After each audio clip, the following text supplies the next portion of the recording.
Hi guys, എല്ലാവർക്കും സുഖമില്ലേ? എനിക്ക് സുഖം തന്നെ. ഇന്ന് എൻ്റെ ഡേ സെക്കൻഡ് ഡേ ആണ് ഗായ്സ്. യെസ്, ഞാൻ എൻ്റെ പല്ല് സൂപ്പറാക്കാൻ പോകാം. യെസ്, ഞാൻ അങ്ങനെ ഇരുന്നപ്പോൾ ഇങ്ങനെയാക്കി. എങ്ങനെയുണ്ട്? സൂപ്പറാന്ന് വിചാരിക്കുന്നു. സൂപ്പറായില്ലെങ്കിൽ ഇനിയൊന്നും പറഞ്ഞിട്ട് കാര്യമില്ല. അപ്പോൾ അതൊക്കെ പോവാം. അത് രാവിലെ തന്നെ നോക്കിയപ്പോൾ കോരിച്ചൊരിയുന്ന മഴ. ഭയങ്കര എന്താണ് ഗൈസ്. അങ്ങനെ ഇരിക്കുന്ന സമയത്താണ് ഞാൻ താഴത്തെ പല്ലിന് നല്ല ആലോചന എനിക്ക് എത്തിയത്. അപ്പോൾ ആ കറക്റ്റ് സമയത്ത് ഡോക്ടർ വിളിച്ചു. എൻ്റെ ഒരു കൊച്ചുണ്ട്, ഹായ് പറയാൻ പറഞ്ഞത്. ഹായൊക്കെ പറഞ്ഞ് ഞങ്ങളിതാ പോന്നു. യെസ്, ഞാനും മാമനും അമ്മയും കൂടി അവിടെ എത്തി. അവിടെ എത്തിയിട്ട് ഡോക്ടർ വന്നിരിക്കാൻ പറഞ്ഞു. ഞാൻ കയറി അവിടെ ഇരുന്ന് മാത്രം എനിക്ക് ഓർമ്മയുണ്ട്. പെട്ടെന്ന് ഡോക്ടർ വിളിച്ചു.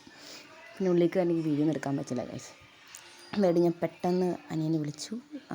ഞങ്ങളങ്ങോട്ട് തിരിച്ചു പോന്നു. അസകലം വേദനയാണ് ഗൈസ്. എല്ലാം ഉണ്ട്. ഞാൻ ഇങ്ങനെ ചിരിച്ചിരിക്കുന്നുണ്ടല്ലേ, അങ്ങനെ കാണുമ്പോൾ തന്നെ അറിയാം. Okay, by.